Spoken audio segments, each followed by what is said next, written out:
قال الله تعالى وتبارك في القرآن المجيد والفرقان الحميد. بسم الله الرحمن الرحيم. الحمد لله رب العالمين الرحمن الرحيم مالك يوم الدين إياك نعبد وإياك نستعين اهدنا الصراط المستقيم صراط الذين أنعمت عليهم غير المغضوب عليهم ولا الضالين آمين. صدق الله مولانا العظيم وصدق رسوله النبي الكريم الرؤوف الرحيم. اللهم نور قلوبنا بالقرآن وزين أخلاقنا بالقرآن وادخلنا الجنة بالقرآن ونجنا من النار بالقرآن. قال الله تعالى وتبارك وتعالى في شان حبيبه مخبرا وآمرا إن الله وملائكته يصلون على النبي يا أيها الذين آمنوا صلوا عليه وسلموا تسليما. الصلاة والسلام عليك يا رسول الله وعلى آلك وأصحابك يا محبوب رب العالمين. الصلاة والسلام عليك يا نبي الرحمة وعلى آلك وأصحابك يا رسول الملاحم. تمام حمد و ثنا تعریف و توصیف اللہ جل مجدہ الکریم کی ذات بابرکات کے لیے جو خالق کائنات بھی ہے اور مالک شش جہات بھی. اللہ جل وعلا کی حمد و ثنا کے بعد حضور نبی اکرم شفیع امم رسول محتشم نبی مکرم صلی اللہ علیہ وسلم کے حضور ناز میں اپنی عقیدتوں، ارادتوں، محبتوں اور نیاز مندیوں کا خراج پیش کرنے کے بعد واجب الاحترام ذوی الاحتشام برادران اسلام، السلام علیکم ورحمۃ اللہ وبرکاتہ. آنے والے معزز محترم سامعین کو ماہ نور شہر رمضان المبارک کی آمد پر بصمیم قلب مبارکباد پیش کرتا ہوں. اللہ تعالیٰ جل شانہ ہمیں اس ماہ نور کی برکتیں نصیب فرمائے.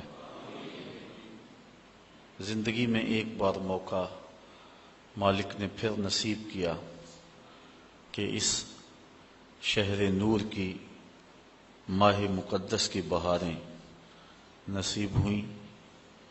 صلاۃ التراویح، سحری افطاری اور ذکر و اذکار، درس قرآن کے لطف دوبارہ نصیب ہوئے. اللہ تعالی جل شانہ ان برکتوں اور رحمتوں کو دامن میں سمیٹنے کی توفیق نصیب فرمائے. این سعادت بزور بازو نیست تا نہ بخشد خدائے بخشندہ. اللہ تعالی جل شانہ کے محبوب علیہ السلام نے ارشاد فرمایا کہ اگر لوگوں کو پتہ چل جائے کہ ماہ رمضان میں کیا ہے تو وہ آرزو کریں کہ پورا سال ہی روزے رہیں اور یہ مہینہ پورے سال پہ پھیل جائے.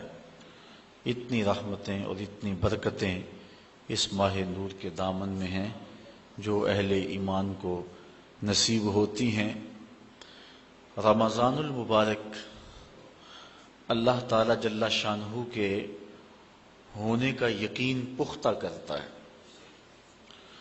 ایک تو یہ کہ ہم اس بات کو محسوس کرتے ہیں جو کہ حضور نے ارشاد فرمایا کہ جب ماہ صیام آتا ہے تو شیاطین جکڑ دیے جاتے ہیں. سلسلۃ الشیاطین. تو ہم اپنی آنکھوں سے دیکھتے ہیں وہی محلے، وہی گلیاں، وہی بازار، وہی شہر، وہی بستیاں، وہی دیہات اور قریے ہوتے ہیں. لیکن جو ہی ماہ صیام کا چاند طلوع ہوتا ہے مسجدوں کے دروازے کھل جاتے ہیں اور محبتوں کا ہجوم ہوتا ہے. اور دوسری طرف ہم ایک نور اپنے دامن میں اترتا ہوا محسوس کرتے ہیں جو ہمارے بزرگ صوفیاء مراقبوں اور چلوں سے حاصل کرتے ہیں، محنت، تگ و تاز، جد و جہد، وظائف، پھر ایک نور پاتے ہیں اللہ جل شانہ کے ہونے کا، کہ وہ دیکھ رہا ہے ہمیں، یہ تیقن انہیں نصیب ہوتا ہے۔ لیکن ماہ صیام میں یہ نور بارش کی طرح برستا ہے۔ ایک گناہگار سے گناہگار شخص بھی اس چیز کو محسوس کرتا ہے۔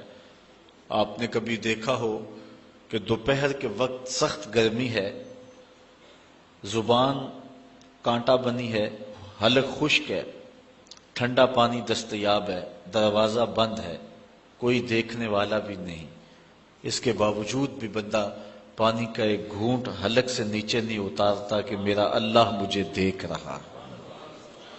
یہ نور خاص طور پہ ہمیں اس مہینے میں نصیب ہوتا ہے، بلکہ جب صبح سحری کا منظر ہوتا ہے تو چھوٹے چھوٹے بچے بھی جاگ پڑتے ہیں اور وہ بھی ضد کرتے ہیں کہ ہم نے بھی روزہ رکھنا ہے، تو مائیں ان سے مجبور ہو کے انہیں بھی کھانا دیتی ہیں۔ جب دھوپ چمکنے لگتی ہے اور بچوں کے چہروں پر کمزوری کے آثار ظاہر ہوتے ہیں تو مائیں کہتی ہیں کہ بیٹے تم روزہ کھول لو، تمہارے 2 روزے ہو جائیں گے۔ ہمارے دیہاتوں میں کہتے ہیں چڑی روزہ ہو جائے گا، لیکن میں نے دیکھا ہے کہ چھوٹے بچے بھی خلوت میں بھی پانی نہیں پیتے۔ وہ نور جو مراقبوں اور چلوں سے نصیب ہوتا ہے وہ 7 سال کے بچے کے سینے میں بھی ڈھیل دیا جاتا ہے۔ یہ اس ماہ نور کا فیضان ہے جو ہم اپنی آنکھوں کے سامنے برستا ہوا دیکھتے ہیں۔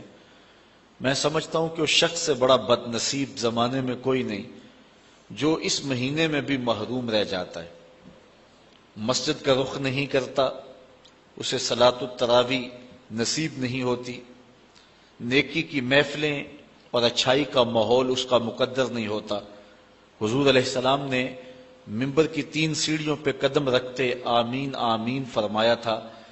بعد میں صحابہ کے پوچھنے پر ارشاد فرمایا کہ میرے پاس جبریل امین آئے تو انہوں نے کہا اس شخص کی ناک خاک آلود ہو جو والدین کو بڑھاپے میں پائے اور خدمت کر کے جنتی نہ ہو، تو میں نے آمین کہا۔ پھر کہا اس شخص کی ناک خاک آلود ہو جس نے ماہ صیام رمضان المبارک کو پایا اور عبادات کر کے اپنی بخشش نہ کروائی، تو میں نے آمین کہا۔ تو جبریل امین نے پھر جب میں نے 3ری سیڑھی پہ قدم رکھا تو کہا اس شخص کی ناک خاک آلود ہو جس کے سامنے آپ کا ذکر کیا جائے وہ آپ پہ درود نہ پڑے، تو میں نے آمین کہا۔ اب جبریل یہ کہنے والے ہوں اور حضور آمین فرمانے والے ہوں تو پھر دعا کی قبولیت میں شک کوئی نہیں رہتا، تو اس شخص سے بڑا بد نصیب کوئی نہیں جو اس ماہ صیام میں بھی محروم رہتا ہے۔ اللہ تعالی ہمیں، ہمارے گھر والوں کو، ہمارے عزیزوں کو، اقربا کو، بلکہ پوری امت مسلمہ کو اس ماہ نور کی برکت نصیب فرمائے اور ہم میں سے رحمتوں کے اس موسم برسات میں کوئی شخص بھی محروم نہ رہے۔ آج کی اس نشست میں سورۃ الفاتحہ پہ کچھ گفتگو آپ کے گوش گزار کرنے کی کوشش کروں گا۔ آپ کی توجہ چند لمحوں کے لیے چاہوں گا، اللہ تعالیٰ میری زبان پر کلمۃ الحق جاری فرمائے۔ سورۃ الفاتحہ وہ بابرکت سورت ہے جو کہ مکہ المکرمہ میں حضور کے سینہ اطہر پہ نازل ہوئی۔ 7 آیات پر مشتمل یہ سورت اپنے دامن میں بہت سا نور رکھتی ہے، بلکہ قرآن مجید کی یہ واحد سورت ہے جو 1 بار نہیں 2 بار نازل ہوئی ہے، اس لیے اس کو 7 مثانی بھی کہتے ہیں کہ 7 آیتیں جو 2 بار نازل ہوئیں۔ حضرت ابو سعید بن معلہ رضی اللہ تعالی عنہ جلیل القدر صحابی ہیں، نماز پڑھ رہے تھے تو حضور نے انہیں آواز دی۔ چونکہ وہ نماز میں مشغول تھے تو تھوڑی دیر کے بعد پہنچے۔ حضرت امام بخاری نے اپنی سند کے ساتھ اس روایت کو لکھا ہے۔ تھوڑی دیر کے بعد پہنچے تو آقا کریم نے فرمایا کہ میں نے تمہیں آواز دی اور تم نے آتے ہوئے دیر کیوں لگا دی؟ تو حضرت ابو سعید بن معلا عرض کرنے لگے حضور میں نماز پڑھ رہا تھا تو آقا کریم علیہ السلام نے ارشاد فرمایا کہ تو نے اللہ کا کلام نہیں سنا؟ یا ایھا الذین آمنوا استجیبوا للہ وللرسول اذا دعاکم، اے ایمان والو جب تمہیں اللہ اور اس کا رسول پکارے تو ان کی پکار پہ لبیک کہا کرو۔ یہ سورہ انفال کی آیت نمبر 24 ہے، اور حکم ہے اہل ایمان کو کہ جب حضور آواز دیں تو تم نماز بھی پڑھ رہے ہو، نماز چھوڑ کے نبی کی پکار پہ لبیک کہتے ہوئے حاضر ہو جایا کرو۔ اور پھر صحابہ اس واقعہ کے بعد حاضر ہوتے تھے اور آقا کریم جو کام کہتے وہ کام کرتے، اور واپس آتے تو جہاں سے نماز چھوڑی ہوتی وہیں سے نماز شروع کرتے۔